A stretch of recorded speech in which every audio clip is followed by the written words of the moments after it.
Dedicated to Eastern and Southern Kentucky, this is WYMT Mountain News at 11. Good evening, I'm Steve Hensley. The number of confirmed coronavirus cases worldwide broke through the 5 million mark today, with more than 330,000 deaths. As U.S. businesses continue to open with restrictions and safety measures, concerns remain that new hotspots could appear. CBS's Michael George is in New York. Health investigator Mackenzie Bray's job is aimed at slowing the spread of COVID-19 in the Salt Lake City area. So I'm sure you're aware, but your test results did come back positive. As a contact tracer at the county health department, Bray tries to encourage people who have tested positive to fill in the details, where they've been and whom they've recently been close to. Her colleague, Maria DeCaro, says getting people to talk is a struggle. It's nice to get those positive reactions from people that are very grateful that they do see, the purpose of what we're doing. Contact tracing plus widespread testing and social distancing are considered the gold standard for preventing a resurgence of the virus. But there are some projections of a coming second wave. What we're seeing is that some areas of the South may have overreached a bit. Policy Lab's Dr. David Rubin says places like Dallas, Houston, and Montgomery, Alabama are projected to have spikes in new cases over the next month. This Iowa wedding reception and banquet hall is preparing to reopen with an array of safety measures. They include masks and gloves for staff and plastic shields at the bars. Hopefully I shouldn't be the one that says, hey, you need to back away a little bit. In Memphis, Elvis Presley fans were checked for fever. Come on up. Before Graceland welcomed them to see the newly reopened home of the King on Thursday. And these Maryland senior living community residents aren't letting the postponement of the Preakness Stakes in nearby Baltimore stop them from enjoying a little horsing around. Michael George, CBS News.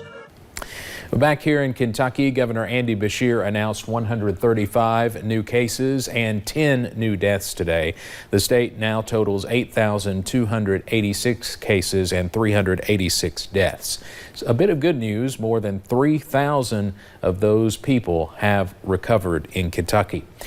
Today, the governor also announced news about reopenings in the month of June. In-home daycare can start June 8th, and larger daycare centers will be able to resume on the 15th. Health Cabinet Secretary Eric Friedlander says those small groups need to be staggered with daily temperature checks for children and staff.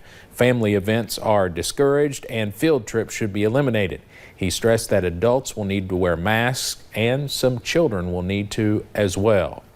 The governor also announced additional benefits for the parents of children who receive free or reduced lunch at school. Federal assistance of more than $300 is also available. For most qualifying families, those funds will be added automatically to EBT cards. To apply, you can call 1-855-306-8959, and we have a link on our website, WYMT.com. The U.S. Food and Drug Administration is moving ahead with a crackdown on scores of COVID-19 antibody tests that have not yet been shown to work. U.S. regulators published a list of more than 24 companies that failed to file applications to remain on the market or have already pulled their products. The FDA previously allowed the tests to launch with virtually no oversight. The agency reversed that policy after critics said it had created a, quote, wild west of unregulated tests. The blood tests are designed to detect for past coronavirus infections. Every day, health officials learn more about COVID-19 and how it spreads and reacts to objects. The CDC recently released a new guidance on how the virus spreads. Now, this information may put some people's minds at ease some, but health officials say this does not mean people should be complacent. WYMT's Emily Bennett has more on the CDC guidance from local health officials. As COVID-19 is a disease caused by a novel virus, officials are learning more each day. All viruses react differently to surfaces, to sunlight, to different sanitizers and different things. According to the CDC, COVID-19 does not spread as easily on surfaces as we initially thought, which means all that disinfectant spray you've been using may have been overkill, but that doesn't mean you should stop cleaning.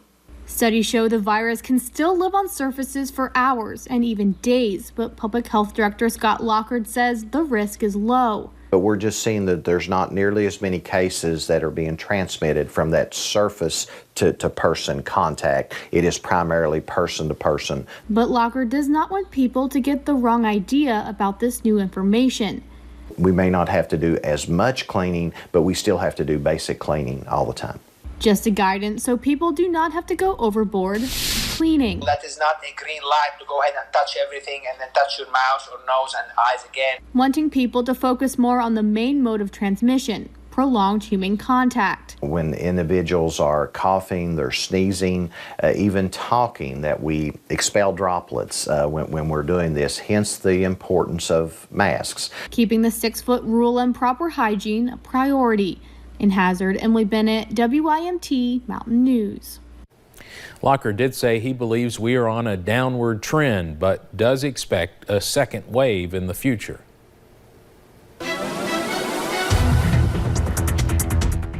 Well, we saw a pretty nice afternoon earlier today, and most of us are actually shaping up to see an even better night. Let me take you to some of these current conditions. If you look into downtown Whitesburg, you can see those nice calm conditions there, and they're actually staying pretty dry for the moment, but we have seen just a few scattered showers as we've headed throughout the evening tonight, but it's been nothing like what we've seen the past couple of days. So it's actually just been some lighter showers here, and we've actually been looking at kind of two different systems, one a little bit more to our west and one a little bit to our east, but overall starting to dry out now and temperatures really cooling down. A lot of us getting into those upper 50s now, starting to get out of those 60s and into those 50s. We're going to cool down just a little bit more as we head into those overnight hours. About the time you wake up tomorrow morning, you'll be in those mid 50s, so it'll be slightly cooler, but overall not too bad, and we'll continue to see some showers as we head into tomorrow as well, but I think we'll also see a little bit of sunshine, and temperatures are going to start warming up, but I'll tell you a little bit more about that in just a bit. Steve? All right, thank you, Brooke. As Memorial Day weekend approaches, many people usually spend it on the lake. WYMT's Madison Pergram tells us how COVID-19 is impacting lake communities as we enter the holiday weekend.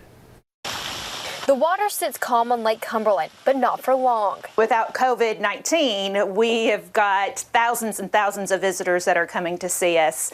We see boats and trailers and campers. As Memorial Day weekend approaches, folks come from several states to enjoy the lake life. If they don't have a natural attraction, there's nothing for anybody to be able to do following the CDC rules. We're able to follow those CDC rules when folks are out on their boat by themselves. Michelle Allen, Executive Director, says there's no better way to quarantine than on a boat. We have over 1,200 miles of shoreline. So you can go somewhere and see somebody, or you can find another cove and not see somebody for a couple of days and just be by yourself. As boats line the dock, ready for the holiday weekend. They're doing really well with our boat sales, whether it's jet skis, pontoons. Houseboat rentals are doing well because people can rent something and still be by themselves. COVID-19 has impacted hotels and lodging in the area. The numbers that they're looking for that we're used to, anywhere from 80 to 90%, is probably more to 30 or 35%. Allen says she's ready to see people get out and enjoy some fresh air, to hit the water and hopefully enjoy some rays of sun. Come on, we are so excited to see you. We have just been waiting for you. We are preparing for you. As they prepare to be together apart from one boat to another. In Pulaski County, Madison Pergram, WYMT Mountain News. Allen says many restaurants will also prepare to open by adding additional outdoor seating to follow the governor's guidelines. Local governments are beginning to look at where they might feel the strain from COVID-19. In Pike County, Judge Executive Ray Jones and his fiscal court are budgeting a $600,000 deficit in their occupational and net profit taxes. That's in addition to a loss of state road aid and declining coal and mineral severance tax. Jones says they should have a better feel for everything later this summer. We'll know more in the first quarter of the fiscal year. We should get that money in toward the end of July. We'll have an idea of where the occupational tax cut, whether we cut too much or we didn't cut enough. Jones says during the past decade, Pike County has seen their coal and mineral severance tax decrease significantly. Retail stores opened yesterday, and while many are open, some signs on doors still say closed. The Mountain Muse in downtown Prestonsburg is one of those places. The store's owner has arthritis, and the medicine she takes weakens her immune system, so she's erring on the side of caution and not opening. She says all of her business has moved online. She sells everything from candy to antiques. And while she's not planning on closing, she says having to change up how her business runs has been difficult. There's no good information. It's, there's, oh, you should do this. Well, maybe you should do this. And you've got to figure it out all on your own and essentially come up with a whole new business plan on how to run your currently established business. The store will be somewhat open again on June 2nd, but even then it will be only pickup. In the meantime, she's pushing as much as she can online. Tomorrow, many local restaurants will welcome customers for in-person dining for the first time in more than 2 months. Restaurants have spent weeks preparing and trying to meet those new guidelines in order to do it. WYMT's Tommy Poole has more. Okay. For the last 2 months, the phone at restaurants like Sazone have rang off the hook. We've been pretty busy, trying to survive too. Come Friday, the chairs on the tables will be replaced with menus as restaurants open to 33% capacity. We're just excited to see our customer back, because we miss all them too. Prime 606 Steakhouse is ready to welcoming customers as they had just opened 5 weeks before the pandemic. We started out with a waiting list, hour waiting, and we went to just 25%, which is very minimal. Restaurants can use outdoor dining as long as the chairs are 6 feet apart. The golf course committee has worked hard to help me get ready. Prime 606 is in the middle of adding a bigger patio. Despite the weather delaying the project, the restaurant will still have the most outdoor seating in Perry County. 70 outdoor seats. Umbrellas on a lot of them. Great atmosphere here at the golf course. Guidelines still remain in place as restaurants learn new procedures for the time being. Like all my employees, they have to wear masks and gloves, and make sure we clean every booth really well, sanitizer. While it may cost a little more, restaurants are doing whatever it takes. We're just going to have to everybody be patient. So we sure don't want to get open and mess up and have to close down the road something, because we all need to be open. In Perry County, Tommy Poole, WYMT Mountain News. Restaurant owners say if they reach capacity, customers will have to wait in their cars. They expect to be very busy based on the calls and questions they have received. Coming up on Mountain News at 11, a scathing auditor's report on one Eastern Kentucky county attorney is referred to the FBI and other agencies. And services for former Kentucky First Lady and broadcasting pioneer Phyllis George are planned for this weekend.